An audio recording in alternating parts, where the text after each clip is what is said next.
नमस्कार साथियों, मैं हूँ सुधीर सिंह। आप सभी का स्वागत करता हूँ अपनी हमारे यूट्यूब चैनल पीटी कैंपस पर। आज हम सभी संविधान के भाग एक संघ एवं उसके राज्य क्षेत्र के बारे में देखेंगे। अपने संविधान के भाग एक में संघ एवं राज्य क्षेत्र के बारे में व्यापक प्रावधान किया गया है। इसमें अनुच्छेद एक से 4 तक बताया उनके बारे में बात की है। हम देखेंगे कि अनुच्छेद एक बोलता है इंडिया। इंडिया जो कि क्या है, भारत है, राज्यों का संघ होगा। इंडिया क्या है? भारत है जो कि राज्यों का संघ होगा। इसमें क्या रहता है? भारत की प्रकृति और परिभाषा बताता है। हम जानते हैं कि भारत संघ जो है क्या, भारत संघ अमेरिका की तरह राज्यों के आपसी समझौते का परिणाम नहीं है।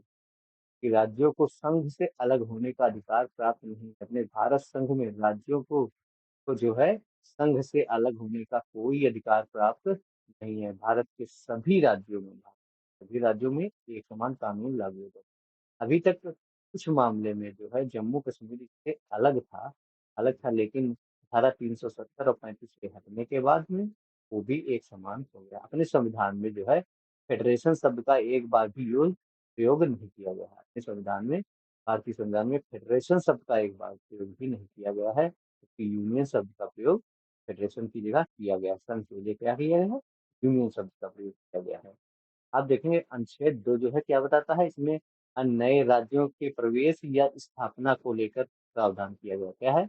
नए राज्यों के प्रवेश या स्थापना को लेकर के प्रावधान किया गया। इसमें अनुच्छेद 2 में इसमें भारतीय संविधान के इसमें क्या है, 2 शक्तियां प्रदान करता है। कौन कौन सी? एक शक्ति पर देता है नए राज्यों को भारत के संघ में शामिल करने जो अस्तित्व में है भारत में। ठीक, और दूसरे नए राज्यों को गठन करने की तरीके में, मतलब जो भारत के संघ में शामिल नहीं थे इनको मिलाने को लेकर के ये बताता है। वहीं अनुच्छेद 3 जो है, जो राज्य हैं उनके निर्माण और वर्तमान राज्यों के नामों, सीमाओं और क्षेत्रों के परिवर्तन संबंधी प्रावधान से संबंधित है। ठीक है? भारत के नए राज्यों के निर्माण या नामों या सीमाओं का परिवर्तन किसको प्रदान किया गया है? संसद को। किसको? संघ में अधिकार या किसको? संघ या संसद को प्राप्त किया जाता है। इसमें राज्यों की सहमति आवश्यक नहीं होती। राज्यों की सहमति आवश्यक नहीं, हालांकि राज्यों से पूछा जाता है लेकिन उनके सहमत पर आवश्यकता नहीं होती। ठीक।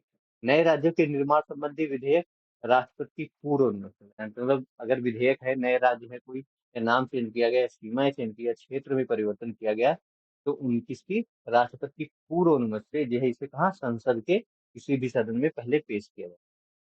संसद के किसी भी सदन में पहले पेश कर देते हैं, और दोनों सदनों में क्या हो, साधारण बहुमत से, किसे? साधारण बहुमत से केवल पास हो जाए और राष्ट्रपति के हस्ताक्षर हो जाए विधेयक। इससे क्या होगा? विधेयक विधि बन जाएगा और न्याय स्थिति में आ जाता है। जैसे 100वां संविधान संशोधन अधिनियम 2015।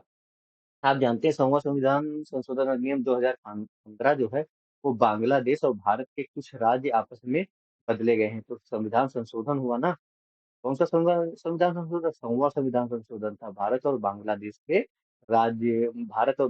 के कुछ क्षेत्र आपस में बदलने से लेकर के शामिल करने से या दिए जाने से संबंधित है ना। फिर आप देखेंगे अनुच्छेद 4।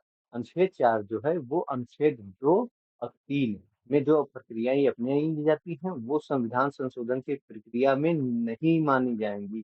बस सिर्फ ये बताता है, यानी कि अनुच्छेद 368 के तहत संविधान संशोधन नहीं माना जाएगा। जो आर्टिकल 2 और आर्टिकल 3 में प्रक्रियाएं की जाएंगी। फिर आप जानते हैं, फिर राज्य के पुनर्गठन संबंधी आ जाएंगे। जानते हैं जून 1948 में, कब? जून 1948 में संविधान संशोधन। जून 1948 में जो है संविधान सभा के अध्यक्ष कौन थे? डॉक्टर राजेंद्र प्रसाद थे। ये जो है एक ये जो है एक एस के धर जी है। एस के धर की इनकी अध्यक्षता में एक राज्य पुनर्गठन आयोग जो है बनवाते हैं। क्या करते हैं? एक राज्य पुनर्गठन आयोग जो है बनाया जाता है। इसमें जो ये राज्य एस के धर की अध्यक्षता में राज्य पुनर्गठन आयोग बनता है, इसमें क्या बोलते हैं कि मतलब आप ये देखो कि राज्यों को अगर अलग किया जाए तो किस आधार पर अलग किया जाए। तो ये बताते हैं, एस के धर जी बताते हैं कि इनकी अध्यक्षता जो आयोग होता है, ये बताते हैं कि आप प्रशासनिक आधार पर राज्यों के पुनर्गठन की जो है कर सकते हैं, लेकिन भारत सरकार जो है इसको स्वीकार कर देती है। तो सर उसी टाइम पे क्या हो रहा होता? उसी टाइम पे मद्रास प्रांत में जो है भाषाई आधार पर बंटवारे को लेकर तेलुगु भाषी आंदोलन पहले से ही चल रहा था। जैसे पहले से ही चल रहा था, जिसका नेतृत्व कौन कर रहा था? पोट्टी श्री रामुलु जी कर रहे थे। फिर 1 दिसंबर 1948 को कांग्रेस कार्यकारिणी जो है भाषाई आधार पर, किस पर? भाषाई आधार पर मद्रास प्रांत के पुनर्गठन के मुद्दे का परीक्षण करने के लिए जेवीपी जेवीपी कौन सी जेवीपी जेवीपी कमेटी बनाते हैं। जेवीपी कमेटी बनाते हैं। जेवीपी का मतलब है J for Jawaharlal Nehru, P for Vallabh भाई पटेल, और पी फॉर पट्टाभी सीतारमैया जी। ये जो है अप्रैल 1949 में अपनी रिपोर्ट देते हैं, और यद्यपि ये भी भाषाई आधार पर प्रांतों के पुनर्गठन के लिए मना कर देते हैं। क्या करते हैं? प्रांतों का पुनर्गठन अनुचित बताते हैं।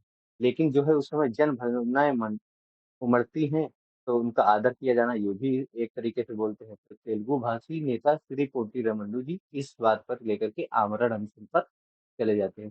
फिर 56वें दिन उनकी मृत्यु हो जाती है। मृत्यु हो जाती है, जब मृत्यु हो जाती किसी जो नेता जो है पोंटी श्री रामालू जी थे, आमरण अनशन पर चले जाएंगे, उनकी अगर मृत्यु हो जाएगी तो आंदोलन हिंसक हो जाता है। आंदोलन क्या हो जाता है? हिंसक हो जाता है।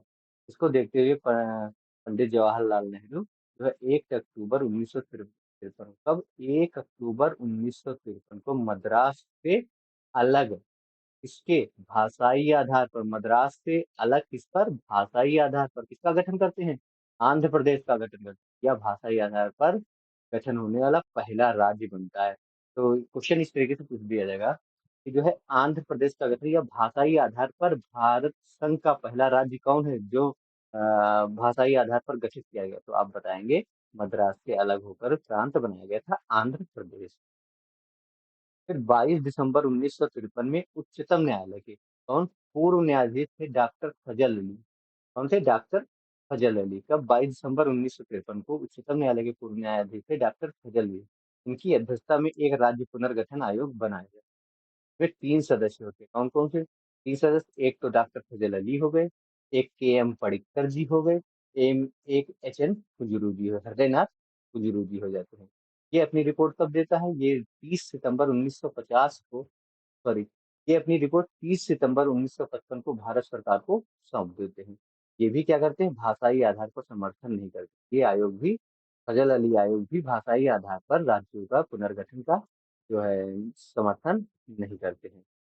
फिर 1 नवंबर 1956 को, कब? 1 नवंबर 1956 को नेहरू जी भाषाई आधार अलग से पॉइंट अपनी तरफ से जोड़ लेते हैं और पुनर्गठन कर देते हैं, जिससे प्रारंभ में 14 राज्य, कितने? 14 राज्य और 6 केंद्र शासित प्रदेश बनते हैं। कितने? 14 राज्य और 6 केंद्र शासित बनते हैं, केंद्र शासित प्रदेश जो बनते हैं, जिसमें जम्मू कश्मीर भी एक होता है। ठीक है साथियों, अगला चैप्टर नागरिकता देखेंगे।